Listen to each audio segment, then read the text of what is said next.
ये बात तो प्राय संसार में देखने में आती है कि जो थोड़ा दुराचारी है, पापात्मा भी लगते हैं, किंतु मौज से रहते हैं, गाड़ियां हैं, बंगला है, ठाट से रहते हैं।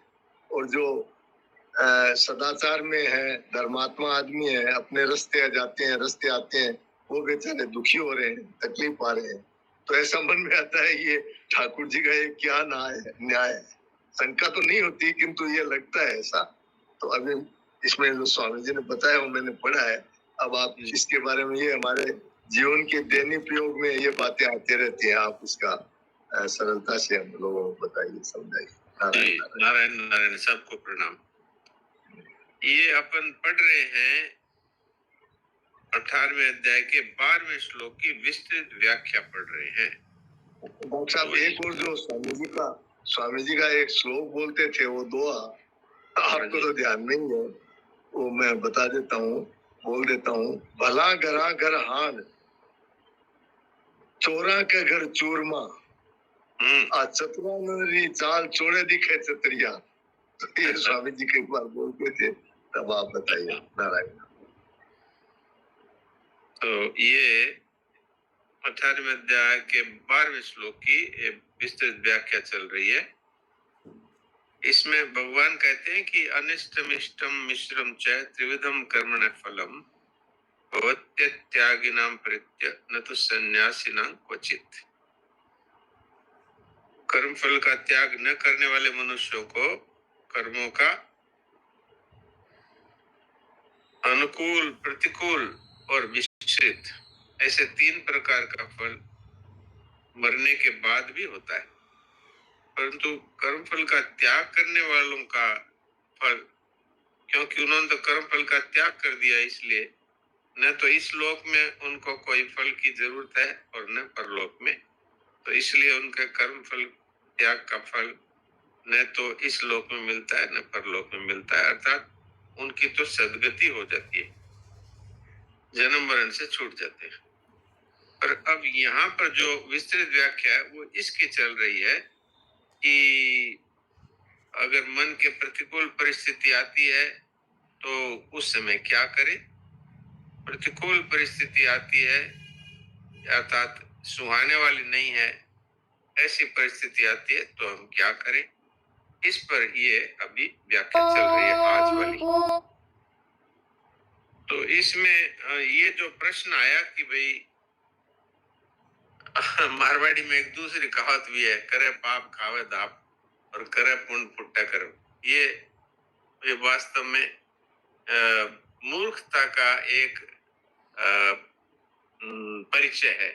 वास्तविक बात ये नहीं है, पर लोगों को ये दिखता है कि भाई इसने इतने गबन किए हैं, इतने पापाचार किए हैं और कोर्ट में इनके अगेंस्ट में केस चल रहे हैं और ये रिश्वत दे के छूट रहा है, ये पापाचार कर रहा है, लेकिन इसके पास गाड़ी बंगला और कई तरह की भोग सामग्रियां हैं। तो ये संदेह होने लगता है जिन्होंने सत्संग नहीं किया है ठीक प्रकार से कि भाई भगवान का न्याय कहाँ है।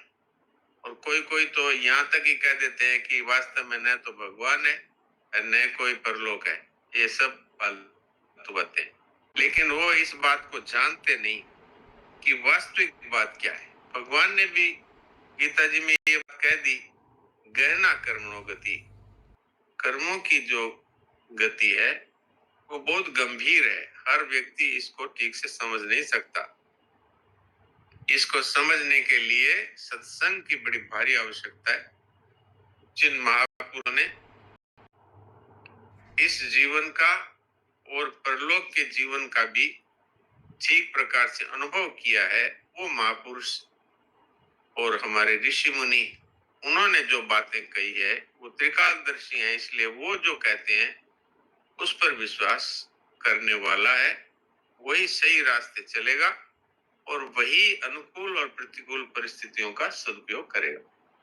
तो इसमें अनुकूल परिस्थिति आ गई, यानी कि खूब धन है, खूब परिवार के लोग कहना मानने वाले हैं, स्वास्थ्य भी अच्छा है और सब तरह की सुख सुविधाएं हैं, तो उसका सदुपयोग क्या करें कि भाई ये सब चीजें जो हैं, जो भी वस्तुएं हैं, इनको संसार की सेवा में उनके हित में लगाएं बिना बदले में कुछ चाहे। और जो व्यक्ति हैं उनकी विशेषता से सेवा करें, वस्तुओं के द्वारा भी, शारीरिक बल के द्वारा भी, सब प्रकार से उनकी सेवा करें। ये है अनुकूल परिस्थिति का सदुपयोग। और दुरुपयोग क्या है? इसको अपने सुख भोग के लिए माने और अपना सुख भोग ही करते रहें। भोग और संग्रह में जो आसक्त है वो परमात्मा की तरफ तो क्या चलेंगे, परमात्मा की तरफ चलने का निश्चय भी नहीं कर पाते। भोगेश्वरी प्रसक्ता नाम तया प्रत्यचेतसाम व्यवसाय आत्मिका बुद्धि समाधो न विधीयते। भगवान कहते हैं जो भोग और संग्रह में लगे हुए हैं, अर्थात सुख भोग लूं और इकट्ठा कर लूं, उनका परमात्मा की तरफ चलने की बात तो दूर है, परमात्मा की तरफ चलना है इस तरह का निश्चय भी नहीं कर पाते। तो इसलिए अब हम लोग तो सब साधक हैं और संतों की बातों को बराबर सुन रहे हैं, तो हम लोगों का तो इस विषय में एकदम अपना कंसेप्ट क्लियर होना चाहिए। अपने मन में इस बात में किसी प्रकार की शंका नहीं रहनी चाहिए कि जो कुछ भी हमें मिल रहा है इसमें दो बातें बताइए कि अगर हम भगवान पर विश्वास करें तब तो भगवान ने जो परिस्थिति भेजी है वो हमारे माता पिता की तरह है, तो उसमें हमारा मंगल है।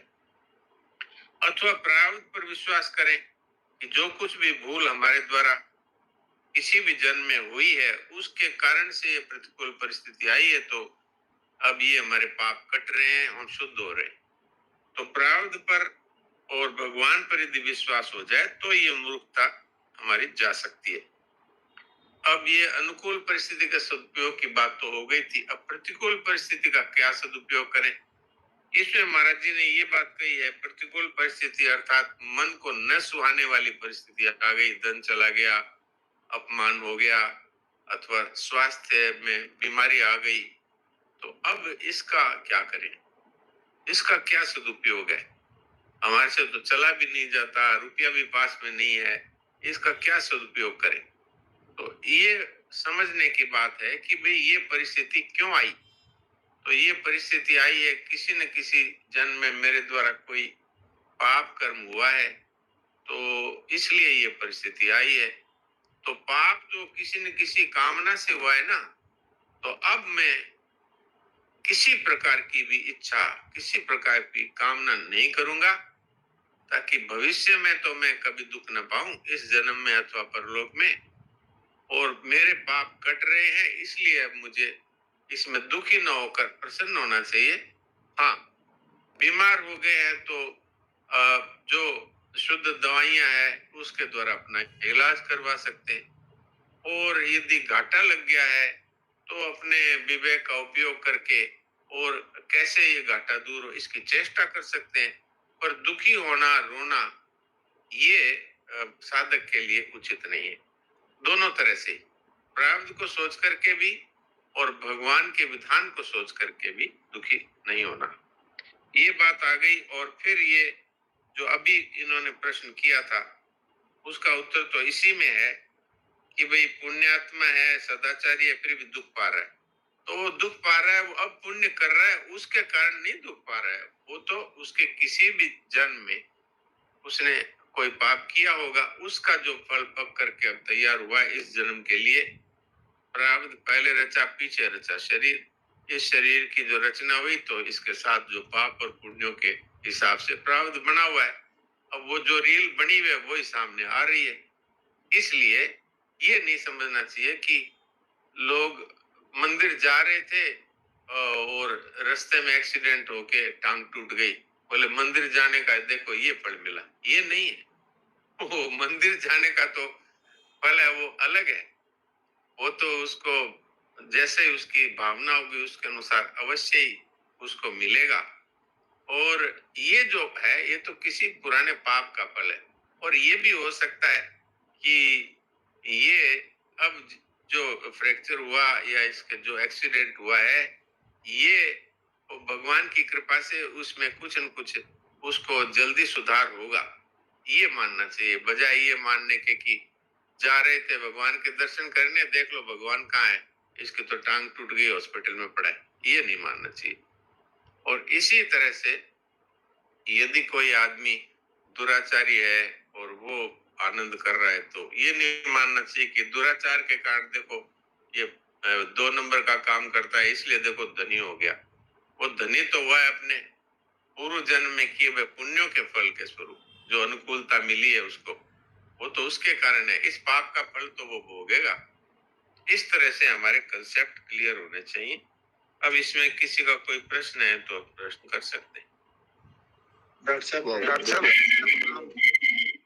बहुत बढ़िया से डॉक्टर साहब आपने समझाया। नटवर गोपाल जी पूछिए, काबरा जी पूछिए। कैसे डॉक्टर साहब, जैसे कोई आदमी अनुकूल परिस्थिति भी फेस कर रहा है और साथ ही साथ प्रतिकूल भी फेस कर रहा है, हाँ ये तो मिश्रित है, मिश्रित फल है। तो ये मिश्रित होगी ना? हाँ मिश्रित फल है ये, भगवान ने कहा ही है नहीं, मिश्रम है जो है इसका प्रतिकूल कैसे करे? नहीं, ये तो अच्छी तरह से समझ ले कि भाई अब जैसे मान लो धन ज्यादा हो गया, अब धन ज्यादा हो गया तो उसको फोन आ रहे हैं कि तुम्हारे बेटे का हमने किडनैप कर लिया, इतने रुपए दो। अब वो तो धन आया तो था इसलिए कि हम इससे सुखी होंगे और वो उल्टा दुखी हो रहा है। तो ये जो है मिश्र फल होता है, इसके लिए ये समझना चाहिए कि भाई जो मेरे पास धन आया उसका सदुपयोग नहीं किया, मैंने उसको इकट्ठा किया, इसलिए ये मेरे अब मुझे भुगतना पड़ रहा है, ये समझना चाहिए। और इसमें भगवान ये कह रहे हैं कि भैया भोग और संग्रह मत कर, इनको सबकी सेवा में लगा। इस तरह से समझने से उसका समाधान हो जाएगा। जी हाँ ठीक है डॉक्टर साहब, धन्यवाद। डॉक्टर साहब प्रणाम। डॉक्टर साहब प्रणाम। डॉक्टर साहब कई बार ऐसा देखा गया है कि कई तो पूरी जिंदगी बीत जाती है, उनके प्रतिकूल परिस्थितियां रहती है ना? हाँ। ऐसे करते करते में उनकी मतलब जिंदगी खत्म हो जाती है, उनको कभी अनुकूल परिस्थिति आई नहीं, तो उनके मतलब बारे में ऐसा क्या मतलब कारण है? उसका कारण ये है कि भगवान की उन पर बहुत विशेष कृपा है, वो संसार में नहीं फंसे, इसके लिए भगवान उसके जीवन में अनुकूल परिस्थिति की जगह प्रतिकूल परिस्थितियों की भरमार रखते हैं कि वो ये समझ जाए कि दुखालय है ये कभी मुझे सुख नहीं देगा। अगर वो सत्संग कर रहा है तो वो दुखी नहीं होगा, अगर वो सत्संग नहीं कर रहा है तो दुखी होकर के रोता रोता मर जाएगा, क्योंकि उसको ये बात पता ही नहीं लगेगी सत्संग के बिना कि भाई ये मेरे पिछले जन्म में कोई मैंने कामनाएं की थी, उसके कारण मैंने पाप किए थे, उसके फलस्वरूप ये हो रहा है। तो अब भगवान है जो मेरे को स्नान करा रहे हैं, मैं कीचड़ में गिर गया था, अब मेरी सफाई कर रहे हैं। तो अगर वो सत्संग करेगा तो परिस्थिति तो प्रतिकूल आ गई, लेकिन उसको दुख नहीं होगा। और अगर सत्संग नहीं करेगा तो रोता रहेगा। अब ये अभी सदुपयोग की बात आई है, ये सदुपयोग की बात हरेक को पता थोड़ी है।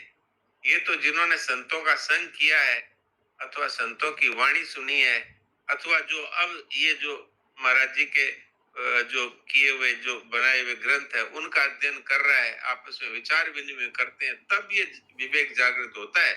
नहीं तो रोते रोते ही आए थे, रोते रोते ही मर जाएंगे। और इसमें कोई कुछ कर भी नहीं सकता। मान लीजिए कि आपको रुपए मिले तो वो तो किसी पुण्य का फल है, आप चाहें तो रुपए दान कर सकते हैं, लेकिन आपको यदि पाप के फलस्वरूप बुखार आ गया, अब आप वो बुखार किसी को नहीं दे सकते। तो इसलिए अगर हमारे बहुत ज्यादा तकलीफें आ रही है पूरी जीवन, तो ये समझना चाहिए कि भगवान इसी जन्म में हमारा सारा पाप नष्ट करके और हमें अपने गले लगाएंगे, इसलिए हमारी सफाई कर रहे हैं। माँ भी बच्चे को चाहे वो कितना ही प्यारा हो, बाहर कीचड़ से भरा हुआ आता है तो पहले स्नान कराती है, फिर गोद में लेती है। तो ये भगवान की गोद में लेने की ये तैयारी है। अगर ये समझ ले तो बस न्याल हो जाए। नारायण नारायण। नारायण जी जी जी। हाँ डॉक्टर साहब, गोस्वामी जी ने भी ये बात कही है जो आपने सत्संग की महिमा बताई कि बिनु सत्संगन हरि कथा तेहि बिनु मोहन भाग, मोह गए बिनु राम पद हो इन दृढ़ अनुराग। सत्संग की महिमा गोस्वामी जी ने गाई। बिल्कुल बिल्कुल बिल्कुल। बिनु सत्संग विवेक न होई। विवेक जो है वो जागृत नहीं होता बिना सत्संग के। भगवान ने सबको विवेक दिया है, लेकिन सनातन जी महाराज कई बार कह देते हैं कि जिन्होंने उस विवेक का उपयोग नहीं किया वो तो प्राणी है, वो मनुष्य नहीं। भगवान ने भी गीता में उनको तेन मोहंति जंतव, उनको जंतु का है। तो भाई हमारा तो मौका लग गया, विवेक जागृत होने के लिए हमें सत्संग मिल गया और ऐसी अच्छी अच्छी बातें मिल गई और ऐसे अच्छे अच्छे साधकों का हमें संग मिल गया। तो अब तो अपने जीवन को दुख से रहित करने का बड़ा बड़ा सुंदर मौका मिल गया है। दुख अब हमें कैसे आ सकता है, चाहे कितनी प्रतिकूल परिस्थिति आ जाए। ये तो या तो ठाकुर का विधान मान ले, तो फिर जैसे माता अपने बच्चे को दुख नहीं दे सकती, ये तो उसके पवित्र करने का ही उपाय हो रहा है। और चाहे प्रारब्ध पर विश्वास करे कि भाई मेरे किए हुए का है तो वो मेरे पाप कट रहे हैं, तो ये बड़ी अच्छी बात है। ये बात है। नारायण नारायण। तो डॉक्टर साहब दुख का जीवन में स्थान ही नहीं है, आपने तो समाधान बता दिया पूरा। वास्तव में कोई स्थान नहीं है। देखिए परिस्थिति आती है कर्मों के फल स्वरूप। सुखी दुखी होना तो हमारी अज्ञान का या मूर्खता का फल है। अब एक ही परिस्थिति है और उसमें एक हंस रहा है और एक है जो खुद भी रो रहा है और परिवार वालों को भी सबको तड़े खड़े कर दिया। हाय रे मेरे सर दर्द हो गया, हाय मेरा सिर फूट रहा है, हाय। अरे एक है वो सिर को बांध करके बाम लगा के और भगवान से ये कह रहा है कि आपने बड़ी कृपा की। तो कितनी एक विशेष बात है, ये आदमी कर सकता है और ये हमने होता हुआ देखा है। ये जी हाँ जी प्रीति जी कुछ बोल रहे हो क्या? और किसी ने कोई बात पूछनी हो तो, या ये म्यूट खोल रखा है प्रीति कोला जी, बोल रहे हो कुछ ना कुछ? नहीं, अभी हमारा नंबर नहीं, सुनिए हमारा नंबर क्यों नहीं लग रहा है, मुझे नहीं समझ में आ रहा है। आपका लगाओ पहले, फिर तो हमने देखा ही नहीं, आपने म्यूट पहले खोला था या ध्यान नहीं किया था? अरे हम कब से डॉक्टर साहब को प्रणाम कर रहे हैं, लेकिन बीच बीच में भाई लोग नंबर लगा ले रहे बोलिए हैं। हरिओम जी बोलिए। आप तो कुछ बोलेंगे तो हमको भी लाभ ही होगा। हाँ नहीं डॉक्टर साहब जो टिप्पणी गई है, ये टिप्पणी अंतिम सवा लाइन है, अंतिम जी। इसलिए मनुष्य की मनुष्यता इसी में है कि वे अनुकूल और प्रतिकूल परिस्थिति की परवाह न करके शास्त्र की आज्ञा अनुसार केवल अपने धर्म अर्थात जो कर्तव्य कर्म है का पालन करते रहे। अब एक दृष्टांत ऐसा आके घटित होता है कि एक है कोई परदेश रहता है, जी। तो घर से दूर है और अपना जीवन निर्वाह कर रहा है परिवार के साथ में, लेकिन उसके हिस्से की पूर्वजों की प्रॉपर्टी गांव में है और एक पटीदार है, उसको चाहे भाई हो चाहे पटीदार हो, उसको ये पता है कि ये बड़े मजे में है और वहाँ है, यहाँ से दूर है, और वो अनाधिकार चेष्टा करके उसकी संपत्ति को हड़पना चाहता है। जी। बदले में मार झगड़ा भी कर सकता है, मुकदमा भी तैयार है करने के लिए, और जो पुलिस स्टेशन है, जिले के जो अमल दरामद अधिकारी है, सब ये चाहते हैं कि परदेसी है, इसको नोचो खूब बढ़िया से। तो या तो वो अपनी संपत्ति छोड़ दे इस परिस्थिति से बचने के लिए, और या तो कर्तव्य समझ करके शहर का जीवन छोड़ करके जाके वहाँ एक मंडई में बैठ करके मुकदमा लड़े। क्या करना चाहिए? देखिए साधन की दृष्टि से तो उसको इस बात का पक्का अंदर से विश्वास होना चाहिए कि ये वास्तव में जो कुछ हो रहा है ये मेरे किसी पाप का फल है। तो उसके प्रति द्वेष न रखते हुए भी और कर्तव्य की दृष्टि से, और जो उनका हड़प रहा है संपत्ति, उसके ऊपर केस करना चाहिए कोर्ट में, और उसके लिए अपनी पूरी कोशिश करनी चाहिए। अब ये जरूरी नहीं है कि वो गांव में आकर बैठ जाए। आजकल तो आप कहीं पर भी और मुकदमा दर्ज कर सकते हैं, तो मुकदमा दर्ज कर सकते हैं और फिर अपनी तरफ से पूरी कोशिश करें, और फिर उसमें अगर अपने को अगर हार भी मिले तो ये समझना चाहिए कि भाई ये मेरे पूर्वकृत किसी पाप का फल है, जिससे ये वास्तव में ये संपत्ति मुझे नहीं मिलनी थी, भगवान की ऐसा ही विधान था। तो ऐसे आनंदित होना चाहिए, दुखी नहीं होना चाहिए। पर कर्तव्य की दृष्टि से वो मुकदमा करना ये कोई बुरी बात नहीं है। और अगर वो मोक्ष शास्त्र की बात करे तो ये है कि भगवान के ऊपर छोड़ करके और अपनी जैसी भी स्थिति है उसी में प्रसन्न रहे। जी। तो डॉक्टर साहब, मोक्ष शास्त्र के हिसाब से तो भगवान का विधान मान के प्रसन्न रहे, और कर्तव्य के हिसाब से जाके वहाँ अपने हिस्से के लिए सुरक्षात्मक रूप से बिना द्वेष भाव रखते हुए कर्तव्य का पालन करे। जरूर करे। बात ये आई दोनों अर्जुन के साथ तो यही परिस्थिति आई थी कि उसकी संपत्ति को हड़प रहे थे। तो भगवान ने कहा कि तू लड़ाई कर, युद्ध कर, पर राग द्वेष और जय पराजय लाभ हानि इसको छोड़ करके युद्ध कर। तो ऐसे करे तो कोई अर्जा नहीं, ये कर्तव्य पालन कर सकते हैं। इसमें ये भाव भी हो सकता है कि भाई सामने वाले को पाप से बचाना है इसलिए कर रहा हूँ, और अपने को ये करना कर्तव्य है इसलिए कर रहा हूँ, और इसका जो भी फल होगा वो तो भगवान का जो विधान होगा उसी में मेरी प्रसन्नता है। जी। क्योंकि डॉक्टर साहब क्या है ना कि जो दृष्टांत दिया गया है टिप्पणी में, यहाँ युधिष्ठिर जो है अपने प्रारब्ध तो अपने जगह पे है, लेकिन उन्होंने व्यसन के आधार पे जुआ हारे हैं और वन में जाके जंगल में दुख भोगना पड़ा है। तो जुआ के लिए तो ये खुद जुआ लड़े हैं जाकर के, ऐसा तो नहीं था कि राजा का लड़का जुआ खेलना बहुत जरूरी है। तो इनका दुख भोगना द्रौपदी के द्वारा कहना तो अलग बात है, लेकिन हम जो प्रश्न रखे थे वो ये था कि हम निश्चिंत होके शांत होके जहाँ है वहाँ पड़े रहें या जाकर के उससे मार झगड़ा करें। दोनों बात है।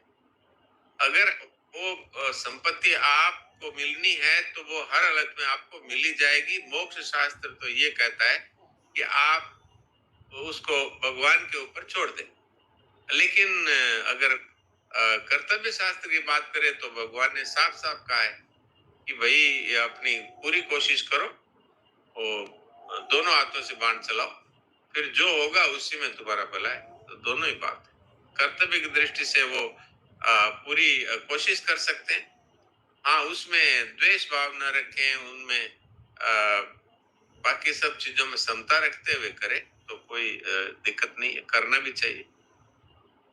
तो गीता तो धर्म शास्त्र की बात करती है, मोक्ष शास्त्र की बात तो आई नहीं, पहले तो कर्तव्य की बात। हाँ तो ठीक है, भगवान ने तो अर्जुन को ये नहीं कहा तू सब छोड़ छाड़ के चला जा और कोई बात नहीं है, उन्होंने हड़प लिया तो कोई बात नहीं है, ये नहीं कहा।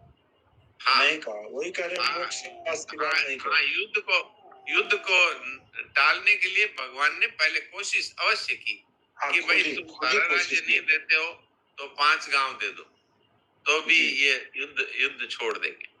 तो भगवान ने भी कोई युद्ध को 1 नंबर तो नहीं माना था, लेकिन फिर भी जब उन्होंने कह दिया हम तो 5 गांव भी नहीं देंगे, तो भगवान ने कहा फिर तो अब तैयार हो जाओ तुम लड़ने और मरने के लिए। तो कर्तव्य पालन की बात तो है इसमें विशेषता। जी ठीक है डॉक्टर साहब, प्रणाम। जी नारायण। हाँ, प्रीति बहन जी आप पूछ लीजिए। डॉक्टर साहब और सुनो एक मिनट डॉक्टर साहब, सोनी जी एक मिनट रुको।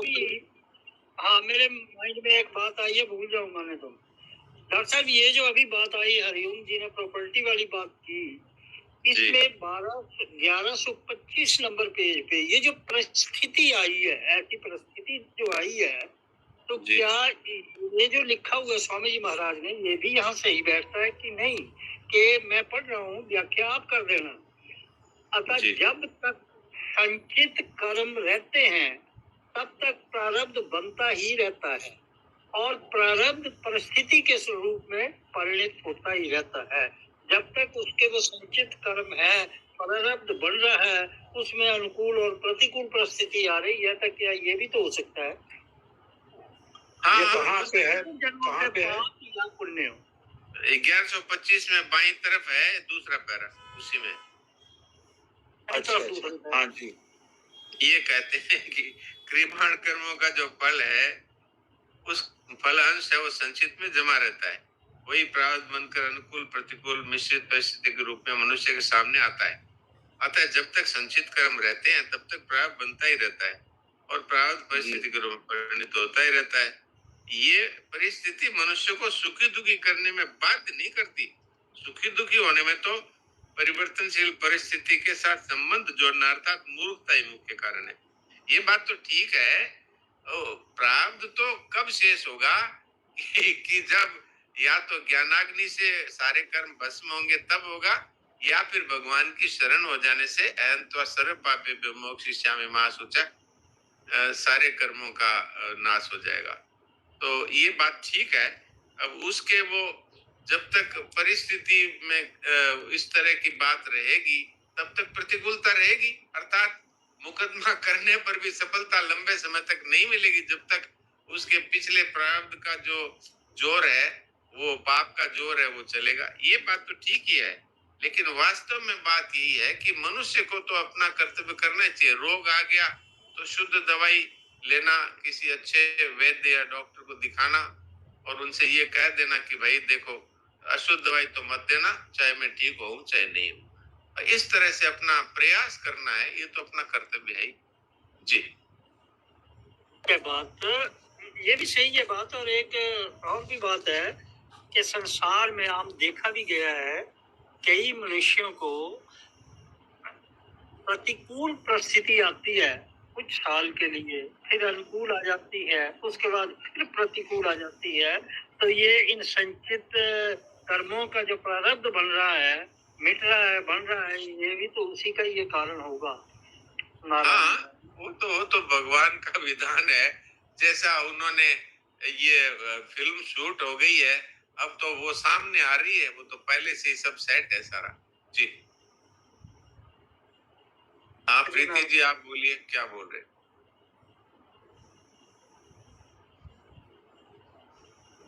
आवाज नहीं आ रही आपकी प्रीति जी। हाँ कोई बात नहीं, हो सकता है।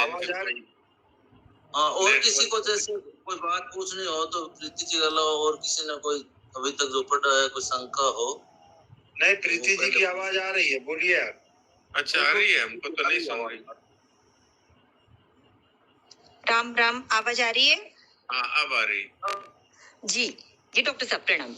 मुझे प्रणाम। आप जब हमको समझा रहे थे तो आपने एक सेंटेंस में कहा हमको कि हमको दोनों भी चीजों से दुखी नहीं होना है। आप कह रहे थे कि पहले तो आपके प्रारब्ध से और प्रभु के विधान से। तो मैं जो समझती हूँ कि हमारा प्रारब्ध ही प्रभु का विधान बनता है, एक बात ये। और दूसरा, कर्मों के सिद्धांत के आधार पे क्रियमाण कर्म कभी कभी इतने कृपा, प्रभु की कृपा बन जाता है। तो जो नहीं सोचते प्रारब्ध में नहीं होता, वो भी कृपा रूप में आ जाता है। ये ऐसे मैं समझती हूँ। मैं दोनों चीज को एक ही समझती हूँ। मैं प्रभु के विधान को और प्रारब्ध को एक ही समझती हूँ। ये मैं समझ बराबर रही हूँ क्या? हाँ, ये आपके लिए तो ये बिल्कुल ठीक है जो आप सोच रहे हैं, लेकिन बहुत से लोग जो भगवान को मानते ही नहीं, उनकी दृष्टि से ये बात कही गई है कि भाई कर्म सिद्धांत को तो मानते हो ना, कि आपने जो कुछ गलत किया है, आपने जैसा कांटे बोए हैं तो कांटे मिलेंगे आपको और अधिक, आपने यदि फूल बोए हैं तो आपको फूल मिलेंगे। इस सिद्धांत को जो मानने वाले हैं उनके लिए प्रारब्ध की बात कही है कि वो प्रारब्ध को माने।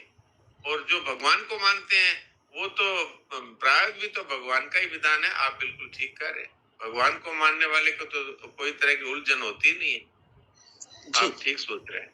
और डॉक्टर साहब एक बात और भी, जैसे क्रियमाण कर्म जैसे संचित है और प्रारब्ध है, और क्रियमाण जो कर रहे हैं वो सबसे ज्यादा पावरफुल रहते हैं, बोलते हैं हमारे हाथ में है, विवेक दिया भगवान ने, और अब जो जिंदगी बची है क्रियमाण हम बेस्ट टू बेस्ट कर सकते हैं। तो कभी कभी ऐसा मैंने महात्माओं के द्वारा सुना है कि क्रियमाण इतना पावरफुल रहता कि वो तुम्हारे प्रारब्ध में कुछ लिखा नहीं रहता, वो प्रभु की कृपा से होता सब कुछ। ये बात मेरे को थोड़ी समझनी है। ऐसा है कि करने में मनुष्य अपने स्वाधीन है, ये तो पूरा हम गलत करने में भी स्वाधीन है और अच्छा करने में भी स्वाधीन है। ये बात है मूल। भगवान की कृपा तो सब समय सब प्राणियों पर है ही। इसमें एक बात जरूर है कि हमारे क्रियमाण में यदि कोई भयंकर हम पाप कर रहे हैं, जिसको उग्र पाप कहते हैं, उग्र कर्म कहते हैं, जैसे कि मान लो, मैंने पहले एक बार उदाहरण दिया भी था, जैसे मान लो एक विधवा है, उसके पास 5,000 रुपए बचत के पड़े हैं अपने पति के छोड़े हुए। वो सोचती है कोई चोरी कर लेगा तो बाद में मेरे काम आएंगे, इसलिए किसी सेठ को उसने 5,000 रुपए दे दिए और कह दिया कि मैं जब मुझे जरूरत होगी तब ले लूंगी। तो सेठ ने रख लिए और उसको जब जरूरत पड़ी उस समय में वो जाके बोली कि भाई मुझे अभी आवश्यकता है, ये दे दीजिए। तो वो तो बोल दिया कि मुझे कब दिए थे, दिए नहीं। तो अब वो कुछ कर नहीं सकती थी, वृद्धा थी, अनपढ़ थी, तो वो क्या करे, उसका कोई सपोर्ट करने वाला भी नहीं था। तो उसने इतना कह दिया कि देखो, अगर तुम मेरे रुपए नहीं दोगे तो तुम्हारा वंश नष्ट हो जाएगा। इतना कह के चली गई। इसको कहते हैं उग्र क्रियमाण। उस आदमी ने पाप किया तो पाप के फलस्वरूप उसका जवान बेटा मर गया, वहीं पर ही। वो एक ही बेटा था उसका, थोड़े दिन में मर गया। तो ये जो उग्र कर्म होते हैं, उग्र कर्मों का फल इसी जन्म में तत्काल भी मिल सकता है, ये बात आती है। लेकिन भगवान की कृपा के द्वारा हमारा कल्याण होता है, इसमें कोई संदेह नहीं। लेकिन जो कुछ भी हम कर रहे हैं उसमें हम स्वाधीन हैं। जी डॉक्टर साहब, और जो जैसे एक ये उदाहरण रूप में आपने दिया, जैसे उग्र कर्म आए, जैसे विधवा का जैसे जो उल्टा उसके साथ हो गया, जो जवान दी थी उससे वो फिर गए, तो ये भी तो वो विधवा का कहीं प्रारब्ध ही होगा ना, ये भी एक समझना चाह रही। विधवा का तो प्रारब्ध ही था, लेकिन उसने जो कर्म किया उसका फल उसको मिलेगा। अब कोई ये कह दे कि विधवा का तो विधवा ने ऐसा कह दिया तो क्या हुआ, मेरा बेटा तो प्रारब्ध से मरा है। बात तो ठीक है, तुम्हारा बेटा तो उसकी मौत थी इसलिए मरा, लेकिन तुमने उग्र कर्म किया इसलिए ये कार्य हुआ। तो इसमें कोई बाधा नहीं। जय हो। जय, मतलब उग्र पाप से तो बच के रहना चाहिए, मतलब इतना उसका परिणाम तुरंत सामने आ जाता है, मिलता है। जी जी डॉक्टर साहब, प्रणाम, बहुत धन्यवाद। नारायण। हाँ महाराज जी, राम राम। राम राम। महाराज जी, करने में सावधान हो, करने में स्वाधीन है, तो ये तो हमको यहाँ पर संदेह हो जा रहा है कि करने में हमारा जो वासना है वो हमको मजबूर कर दे रहा है, मेरा स्वाधीनता तो वहाँ बाधित हो रहा है। वासना मजबूर कर देती है, तो वासना को छोड़ने की सामर्थ्य मनुष्य जीवन में ही है या पशु होके छोड़ देंगे? नहीं, विवेक से तो वासना को छोड़ना मनुष्य कर्तव्य महाराज जी।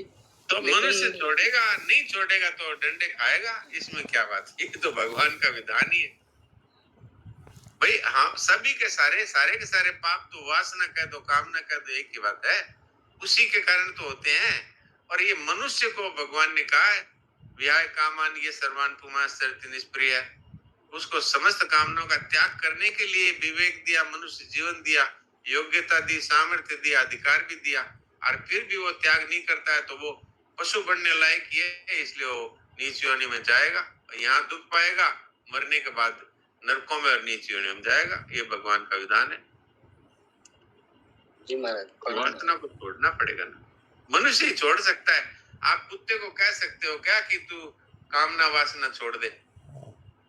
नहीं महाराज, ये तो मनुष्य का ही श्रेष्ठता है, अधिकार है जी। वासना हमें मजबूर नहीं करती, वासना तो हमने ही स्वीकार की है ना। आप बिजली के जाके और तार को पकड़ लो और कह दो बिजली ने मुझे मार दिया, वो बात नहीं है, आपने जाके तार पकड़ा। जी जी, प्रणाम महाराज। प्रणाम। तो समय हो गया सुरेश जी, अब क्या करें? तो उस तो सब भजन ही सुनना है, और किसी को कोई जरूरी कोई बात रह गई हो अब तक नहीं कोई पूछ सके तो कोई बात नहीं, पूछ लो, जैसे नहीं तो फिर डॉक्टर साहब, मेरे दिमाग में अभी तक ये चल रहा था कि हर प्राणी का अकाउंट भगवान के पास रहता है, पाप पुण्यों के हिसाब से उनका लेखा जोखा, पापों का डेबिट हो जाता है और पुण्यों का क्रेडिट हो जाता है। फल जो मिलता है वो बैलेंस से मिल जाता है, आपस में जो बैलेंस अकाउंट का वो मिल जाता है। लेकिन यहाँ तो स्वामी जी ने जो व्याख्या करी उस हिसाब से अलग अलग ही डेबिट क्रेडिट होता है। बिल्कुल, अगर आपने पाप किए तो उसका फल आपको पाप के रूप में मिलेगा, और पुण्य किए उसके लिए आपको स्वर्ग आदि लोक अथवा इस जन्म में आपको सुविधाएं मिल जाएगी।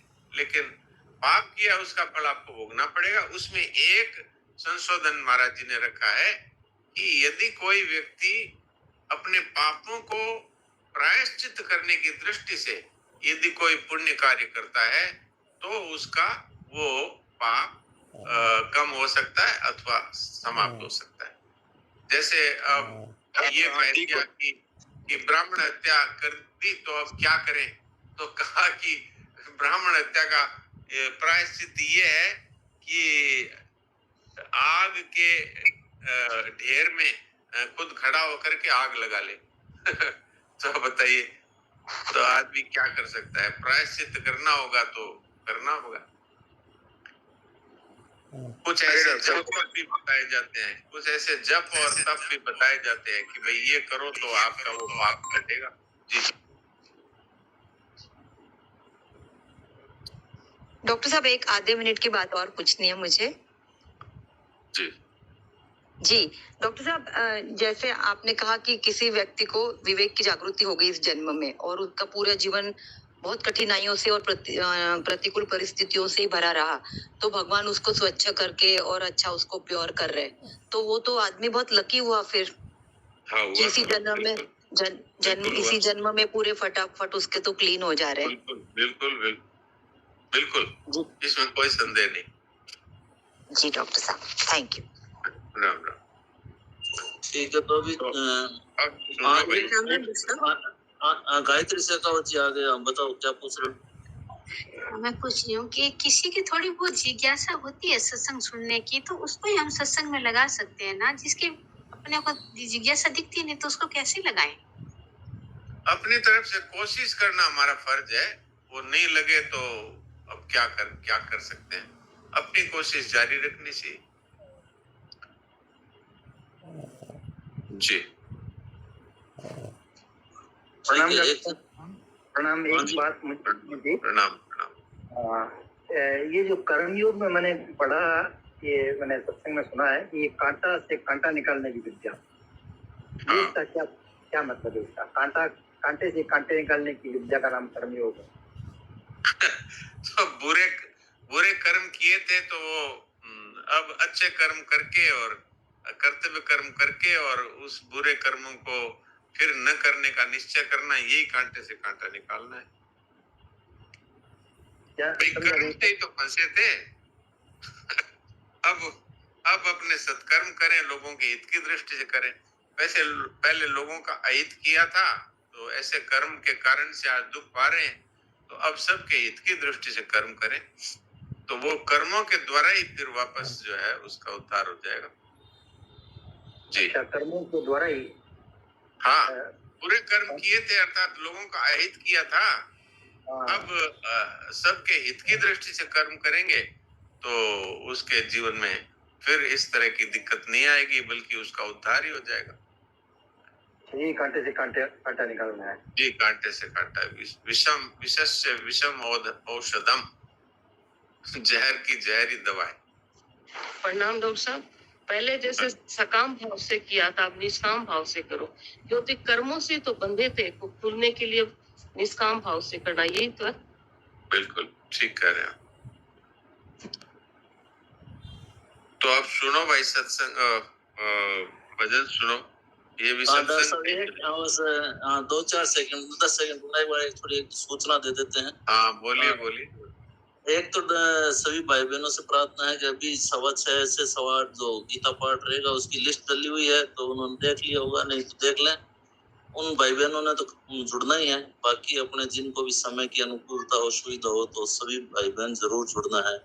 कल एकादशी के हिसाब से लिस्ट अभी आधा घंटा 15 मिनट में डाल रहे हैं, उसमें ज्यादा बहन भाइयों के नाम है, तो श्लोक संख्या, अध्याय संख्या अच्छी तरह से चेक कर लें। और उसमें किसी कारण से हमने नाम लिख दिया है और कोई वो कहीं बाहर जा रहे हैं नहीं कर सके तो वो हमारे को बता दें।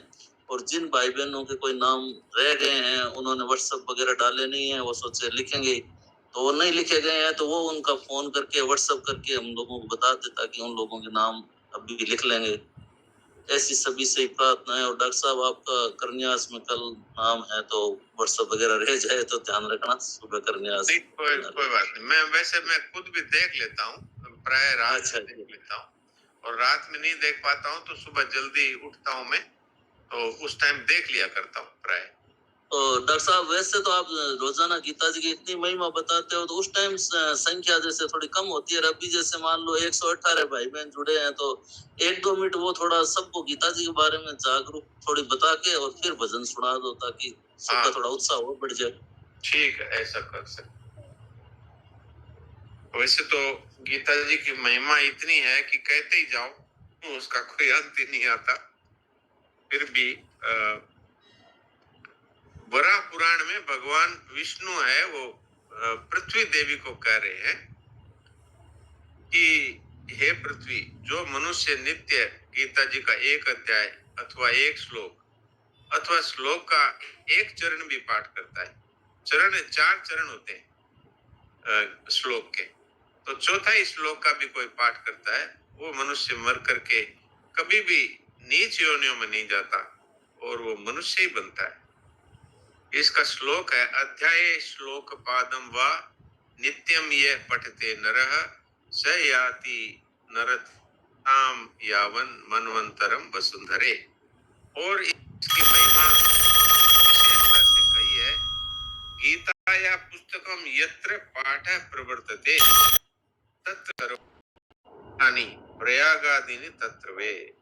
जहाँ श्री गीता जी की पुस्तक होती है और जहाँ श्री गीता जी का पाठ होता है, वहाँ प्रयाग आदि समस्त तीर्थ निवास करते हैं। और भगवान ने खुद ने गीता जी की महिमा विशेषता से कही है कि मैं गीता के आश्रय में रहता हूँ, गीता ही मेरा उत्तम घर है, और मैं और तो क्या कहूँ, इस गीता जी के ज्ञान के सिद्धांतों के अनुसार मैं तीनों लोगों का पालन करता हूँ।